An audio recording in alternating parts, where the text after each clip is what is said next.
épisode 4 de la série sur le simplicisme. Adam, dignité, liberté et première épreuve. Parmi tous les récits fondateurs révélés dans le Coran, celui de la création d'Adam demeure l'un des plus profonds et des plus troublants.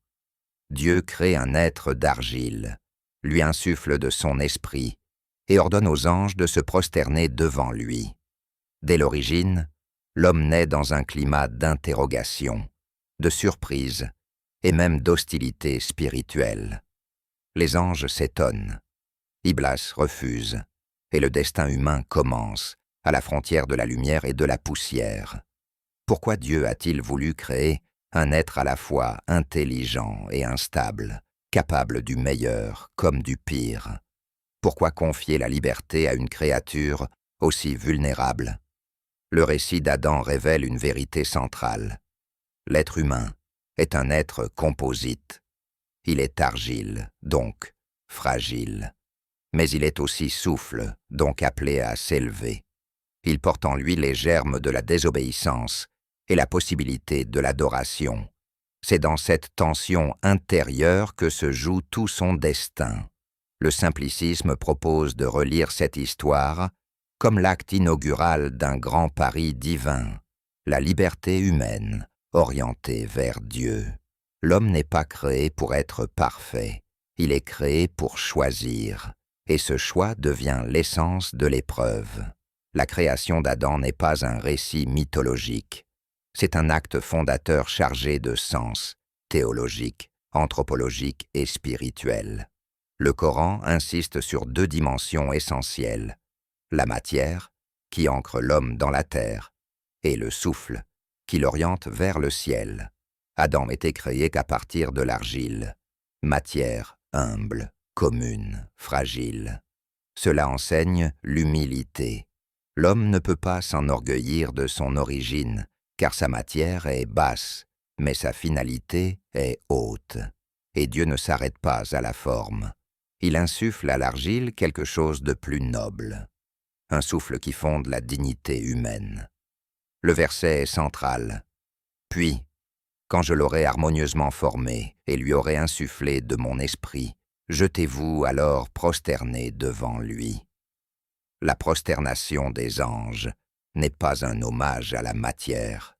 Elle est la reconnaissance d'une dignité conférée par Dieu, celle d'un être porteur d'un souffle capable de conscience, de connaissance et de responsabilité. Cette dualité, argile et esprit, explique les contradictions humaines, capables de grandeur et de bassesse, de foi et d'oubli, d'élévation et de chute. Mais la création d'Adam n'a pas été accueillie par tous de la même manière. Les anges s'interrogent.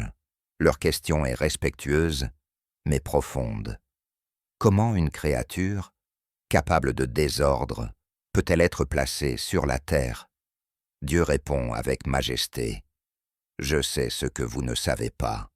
Cette parole marque un principe essentiel. Le dessein de Dieu dépasse la compréhension des créatures. Puis dévient Satan. Lui ne s'interroge pas, il refuse. Son refus est l'orgueil à l'état pur.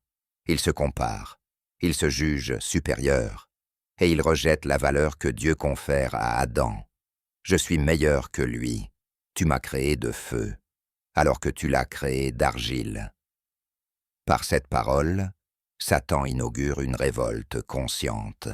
Il conteste la sagesse divine et réduit la dignité humaine à sa matière.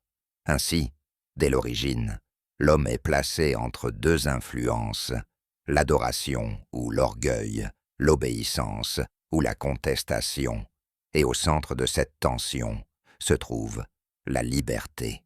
Dieu ne veut pas une adoration forcée, mais une adhésion libre.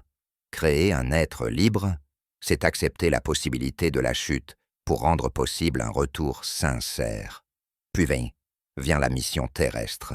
Dieu déclare « Je vais établir sur la terre un dépositaire responsable ».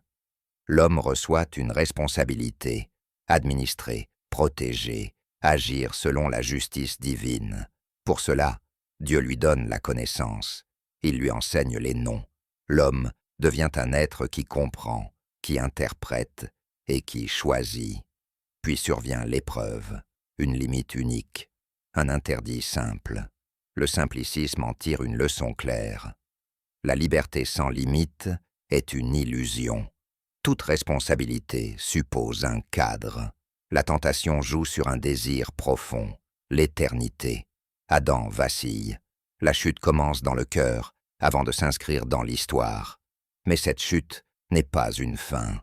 Elle ouvre la possibilité du repentir. L'homme quitte le jardin, mais il entre dans une pédagogie divine.